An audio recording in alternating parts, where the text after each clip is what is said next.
Assalamu alaikum dear students. My name is Ayaz and I am your computer science teacher for grade 10th. Dear students, हम अपने आज के lecture में multiplication operator के बारे में पढ़ेंगे। हम देखेंगे कि सी लैंग्वेज के अंदर जब हम एक प्रोग्राम लिखते हैं और उसमें अगर हमें ज़रूरत पड़े कि हम मल्टीप्लिकेशन का ऑपरेटर यूज़ करें तो वो ऑपरेटर हम किस तरीके से यूज़ करते हैं। सो डियर स्टूडेंट्स, आइए अपना आज का लेक्चर स्टार्ट करते हैं और चलते हैं अपने आईडी यानी कि integrated development environment code blocks की तरफ। सो डियर स्टूडेंट्स, हम अपना आज का प्रोग्राम स्टार्ट करते हैं। प्रोग्राम को स्टार्ट करने के लिए जैसा कि आप जानते हैं हमेशा की तरह हम अपने आईडी जो हमारा इंटीग्रेटेड डेवलपमेंट एनवायरनमेंट है कोड ब्लॉक्स उसको हम ओपन करते हैं। ओपन करने के बाद हम न्यू फाइल क्रिएट करते हैं या फिर हम एम्प्टी फाइल क्रिएट करते हैं। सो हमने एक एम्प्टी फाइल क्रिएट की, इसको हम सेव करेंगे। हम अपने आज के लेक्चर में अपनी बुक से चैप्टर नंबर 2 का जो प्रोग्रामिंग टाइम 2.3 है उसको करने के लिए जा रहे हैं। सो डियर स्टूडेंट्स, ये हमारे पास यहाँ पे प्रॉब्लम स्टेटमेंट है या आप इसको क्वेश्चन कह लें। This program takes as input the length and width of a rectangle, कि यानी कि ये जो प्रोग्राम होगा क्या करेगा, program takes as input the length and width of a rectangle. Program calculate and display the area of rectangle on screen, कि program क्या करेगा कि हमने दो वैल्यूज़ यूज़र से एज आ इनपुट लेनी है। पहली वैल्यू जो यूज़र से हम एज आ इनपुट लेंगे वो होगी लेंथ, और दूसरी वैल्यू जो हम यूज़र से इनपुट लेंगे वो होगी विड्थ। वो किसकी होगी, वो एक रेक्टेंगल की होगी। और उसके बाद हम क्या करेंगे, उसके बाद हम कैलकुलेट करेंगे उस रेक्टेंगल का एरिया, कि उस रेक्टेंगल का एरिया क्या है। सो डियर स्टूडेंट्स, हम अपने आज के इस लेक्चर में अरिथमेटिक ऑपरेटर्स में से जो मल्टीप्लिकेशन का ऑपरेटर है उसको हम सीखने के लिए जा रहे हैं कि सी लैंग्वेज के अंदर अगर हमें मल्टीप्लिकेशन ऑपरेटर को यूज़ करना पड़ जाए तो हम किस तरीके से उसको इस्तेमाल करते हैं। सो आइए सबसे पहले हम अपने इस क्वेश्चन को कमेंट कर लेते हैं और कमेंट करने के बाद हम अपने प्रोग्राम को स्टार्ट करते हैं। ये हम इसको कमेंट किया और फिर आएंगे हम यहाँ पे हेडर के अंदर अपनी फ़ाइल को इंक्लूड करेंगे।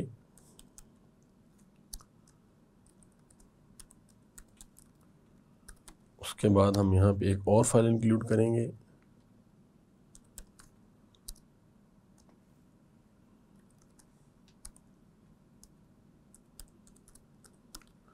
और फिर हम क्या करेंगे, यहाँ पे मेन फंक्शन को लिखेंगे और मेन फंक्शन को लिखने के बाद यहाँ पे हम अपने मेन फंक्शन की बॉडी को स्टार्ट करेंगे। सो डियर स्टूडेंट्स, हम अपने आज के लेक्चर में क्या करेंगे कि यूज़र से दो वैल्यूज़ लेंगे। एक वैल्यू होगी लेंथ होगी एक, और एक विड्थ होगी, और एक होगी विड्थ। और यूज़र से हम दोनों वैल्यूज़ लेंगे और फिर हम मल्टीप्लिकेशन ऑपरेटर का इस्तेमाल करते हुए एरिया फाइंड करेंगे एक रेक्टेंगल का। उसके लिए हमें क्या करना पड़ेगा, सबसे पहले हम एक वेरिएबल डिक्लेयर करते हैं लेंथ का,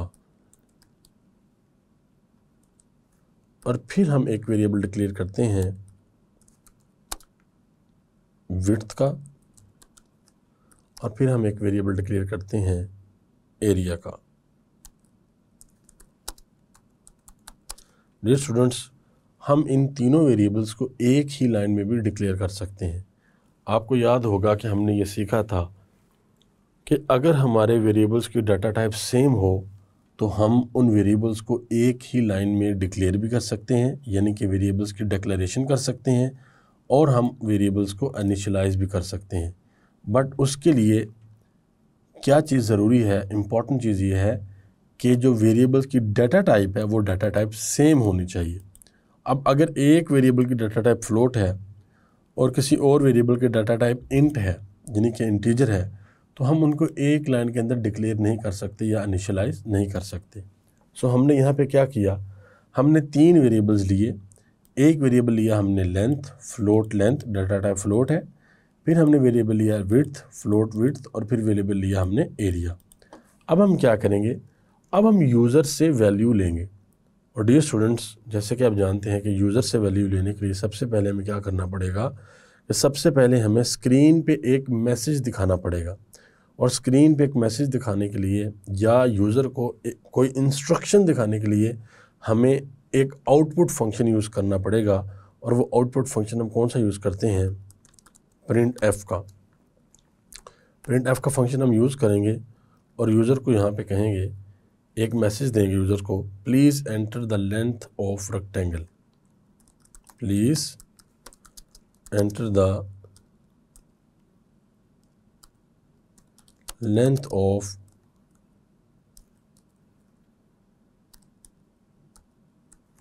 रेक्टेंगल।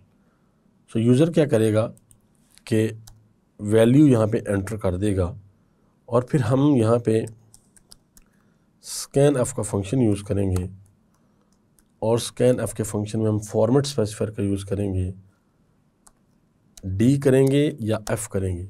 डियर स्टूडेंट्स, अगर हमारे पास डाटा टाइप इंटीजर होती तो हम डी करते, बट अभी हमारे पास डाटा टाइप फ्लोट है तो हम एफ करेंगे। और अगर हमारे पास डाटा टाइप कैरेक्टर होती तो हम सी करते। फॉर नाउ हम F format specifier F use करेंगे। उसके बाद यहाँ पे हम कॉमा लगाएंगे, एम्परसेंड का साइन लगाएंगे यहाँ पे और उस वेरिएबल का नेम लिख देंगे जिस वेरिएबल में हमने इस वैल्यू को स्टोर करना है। सो वेरिएबल का नेम है लेंथ।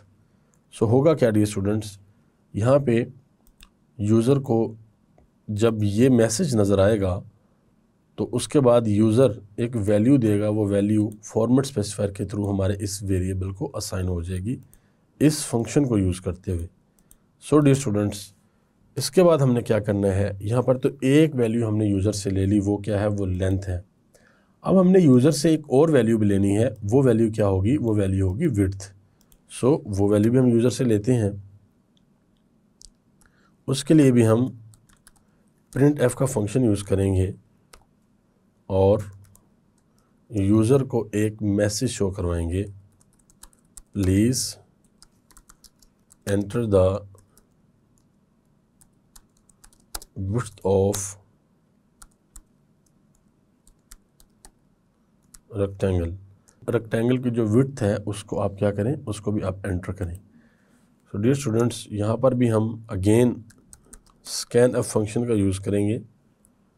जो वैल्यू यूज़र हमें देगा हम इस फंक्शन का यूज़ करते हुए, यानी कि ये फंक्शन उस वैल्यू को असाइन करवा देगा वेरिएबल को। किस वेरिएबल को? जिस वेरिएबल का नेम हम यहाँ पर लिखेंगे, एम्परसेंड का साइन और विड्थ। सो डियर स्टूडेंट्स, यहाँ पे हमने दो स्टेप अपने कर लिए हैं। यानी कि फर्स्ट स्टेप में हमने यूज़र से वैल्यू लेनी थी लेंथ के लिए, हमने यूज़र से यहाँ से वैल्यू ले ली और वो वैल्यू हमने स्टोर करवा दी लेंथ वेरिएबल में। फिर सेकंड स्टेप में हमने यूज़र से वैल्यू ले ली विड्थ की और उसको स्टोर करवा दिया विड्थ में। डियर स्टूडेंट्स, जैसे कि यहाँ पे हमने देखा था कि हमने फाइंड क्या करना था, program calculates and display the area of rectangle on screen, कि जो रेक्टेंगल का एरिया है उसको हमने स्क्रीन के ऊपर प्रिंट करवाना है। डियर स्टूडेंट्स, एक रेक्टेंगल का एरिया फाइंड करने के लिए हमारे पास एक फॉर्मूला होता है। वो फॉर्मूला क्या होता है? Area is equal to length multiply by width. ये हमारे पास फॉर्मूला होता है। सो हम क्या करेंगे, यहाँ पे इसको हम यहाँ पे कमेंट कर लेते हैं। हम एक वेरिएबल जो हमने ऊपर डिक्लेयर किया था यहाँ पे एरिया का, हम इस वेरिएबल का नेम लिखेंगे एरिया और इस वेरिएबल में हम एक वैल्यू स्टोर करवाएंगे। वो वैल्यू क्या होगी कि ये जो दोनों वैल्यूज़ यूज़र हमें देगा इन दोनों को मल्टीप्लाई करेंगे और उसका जो रिज़ल्ट है मल्टीप्लाई के बाद उसको हम स्टोर करवा देंगे एरिया में। सो यहाँ पे हम इन दोनों वेरिएबल्स का नेम लिखेंगे लेंथ मल्टीप्लाई बाय विड्थ। सो ये दो वेरिएबल हमारे पास आ गए और यहाँ पे statement terminator. So dear students, let's suppose कि ये लेंथ की वैल्यू हमारे पास आती है यहाँ पे 12 है, 12 आती है और फिर 2 आती है तो इसका जो भी रिज़ल्ट होगा वो स्टोर हो जाएगा किसमें, लेट्स सपोज यहाँ पे 24 है, ये हम एग्जांपल के लिए सीख रहे हैं यहाँ पे, तो वो स्टोर हो जाएगा 24 के इसमें एरिया में। और फिर हम क्या करेंगे कि दोबारा प्रिंट एफ का फंक्शन लिखेंगे, फॉर्मेट स्पेसिफायर का यूज़ करेंगे, और जो एरिया ये जो वेरिएबल है जिसमें ये वैल्यू स्टोर हो चुकी है इसको हम क्या कर देंगे, प्रिंट करवा देंगे। सो आइए अब दोबारा हम यहाँ पे प्रिंट एफ का फंक्शन लिखते हैं, प्रिंट एफ, और यहाँ पे हम लिखते हैं area of rectangle is area of rectangle is, format specifier का यूज़ करेंगे एफ, और यहाँ पे कॉमा लगाएंगे, और यहाँ पे उस वेरिएबल का नेम लिखेंगे जिस वेरिएबल की वैल्यू हमने शो करवानी है फॉर्मेट स्पेसिफायर को यूज़ करते हुए। सो वेरिएबल का नेम है एरिया। सो डियर स्टूडेंट्स, अब हम क्या करेंगे कि अब हम अपने प्रोग्राम को बिल्ड करेंगे और देखेंगे कि हमारे प्रोग्राम में कोई एरर तो नहीं है। बिल्ड किया तो हमारे प्रोग्राम में कोई एरर नहीं है। डियर स्टूडेंट्स, जब हम प्रोग्राम लिखते हैं, आपको याद है हमने स्टेटमेंट टर्मिनेटर के बारे में पढ़ा था, और उसके बाद हम प्रिंट एफ का फंक्शन यूज़ करें, स्कैन एफ का फंक्शन यूज़ करें, वेरिएबल को डिक्लेयर करें, या कहीं पे वेरिएबल को इनिशियलाइज़ करें, या हम यहाँ पे फाइल्स को इंक्लूड करें। तो हमने जो सी लैंग्वेज के अंदर प्रोग्राम का स्ट्रक्चर होता है और फंक्शंस को लिखने का जो सिंटैक्स होता है उसको हमने मद्देनज़र रखना होता है, यानी कि अपने माइंड में उसको रखना होता है। अगर हम उसको फॉलो नहीं करेंगे तो हमारा प्रोग्राम क्या देगा, हमें एरर। लेट्स सपोज यहाँ पे अगर हम स्टेटमेंट टर्मिनेटर लगाना भूल जाते हैं, हमारे माइंड में नहीं रहता, और फिर हम इसको बिल्ड करते हैं, तो हमारे पास लाइन नंबर 18 पे एरर आ जाएगा। इस लाइन से पहले कहीं पे हमें यहाँ पे सेमीकोलन लगाना था, जो कि हमने नहीं लगाया, यानी कि बिफोर प्रिंट एफ। इस प्रिंट एफ से पहले कहीं पे क्या लगना है, ये सेमीकोलन लगना है, जो कि हमने नहीं लगाया। सो यहाँ पे हम ये सेमीकोलन लगाएंगे। सो आप कहीं भी अगर इस तरह की कोई एरर कर जाते हैं, कोई मिस्टेक हो जाती है, तो आपका यहाँ पे कंपाइलर आपको बता देता है। सो आपने उसको देख के आपने उस एरर को क्या करना है, रिजॉल्व करना है। सो हम प्रोग्राम को बिल्ड करते हैं, देखते हैं कोई एरर तो नहीं है, हमारे पास कोई एरर नहीं है। अब हम प्रोग्राम को रन करते हैं। प्रोग्राम को रन करेंगे तो यहाँ पे हम क्या करेंगे, यहाँ पे हम वैल्यू देंगे जो हमने यूज़र से एज अ इनपुट लेनी थी। Please enter the length of rectangle. Let's suppose हमारे पास जो रेक्टेंगल की लेंथ है वो 79 है। फिर हम एंटर करते हैं। एंटर करने के बाद फिर हमारे पास यहाँ पे एक और वैल्यू हमने देनी है, please enter the width of rectangle. So width हमारे पास लेट्स सपोज 45 है। इसके बाद हम एंटर करते हैं तो डियर स्टूडेंट्स आप देख सकते हैं यहाँ पे हमारे पास एरिया ऑफ रेक्टेंगल आ गया है 3555.0000। एंड पे हम यहाँ पे गेट ch का फंक्शन भी यूज़ कर लेते हैं।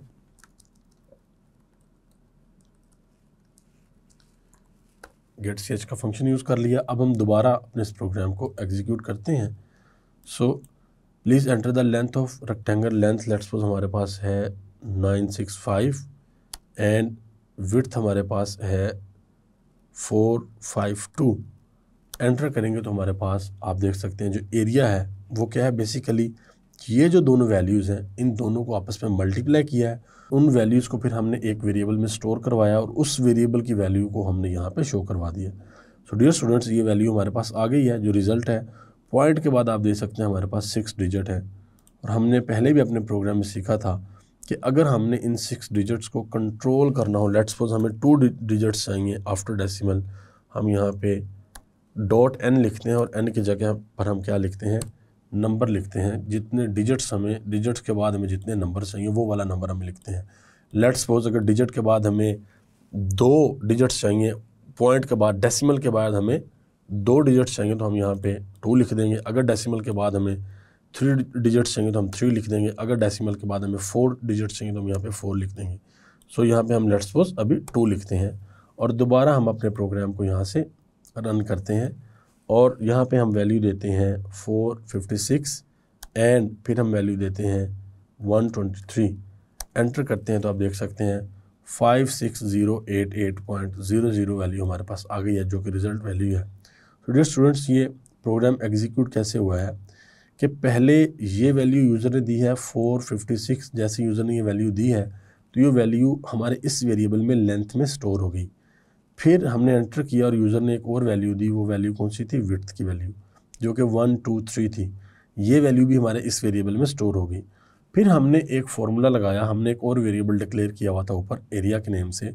हमने इस वेरिएबल में एक वैल्यू स्टोर करवाई। वो वैल्यू क्या थी, जो यूज़र ने ऊपर दोनों वैल्यूज़ दी हैं उन दोनों को मल्टीप्लाई किया और मल्टीप्लाई करके उसका जो रिज़ल्ट है हमने उसको स्टोर करवा दिया किसमें, एरिया में। और फिर हमने प्रिंट एफ का फंक्शन यूज़ किया और प्रिंट एफ का फंक्शन यूज़ करते हुए हमने फॉर्मेट स्पेसिफायर को यूज़ किया और यहाँ पे हमने क्या किया, उस वेरिएबल का नेम लिख दिया जिसकी हमने वैल्यू शो करवानी है। वो एरिया था, एरिया का हमने नेम लिख दिया और एरिया में बेसिकली हो क्या रहा है, एरिया में लेंथ और विड्थ जो है वो आपस में क्या हो रही है, मल्टीप्लाई। सो डियर स्टूडेंट्स, ये तो थी लेंथ और हमने लेंथ और विड्थ किसकी, एक रेक्टेंगल की। अगर हमने लेट्स सपोज एक स्क्वायर का एरिया फाइंड करना हो तो फिर हम क्या करेंगे, एक लेट्स सपोज अभी हम इस सारे प्रोग्राम को यहाँ पे हम क्या करते हैं, हम इसको कमेंट करते हैं और अगर हमने यहाँ पे एक स्क्वायर का एरिया फाइंड करना हो तो हम क्या करेंगे डियर स्टूडेंट्स, उसके लिए हम क्या करेंगे,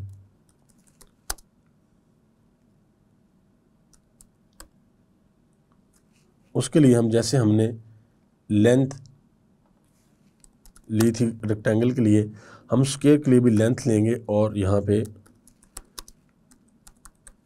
एरिया का एक वेरिएबल डिक्लेयर करेंगे और यूज़र को यहाँ पे एक प्रिंट एफ के थ्रू, फंक्शन के थ्रू प्रिंट एफ, इसके थ्रू यूज़र को कहेंगे प्लीज़ एंटर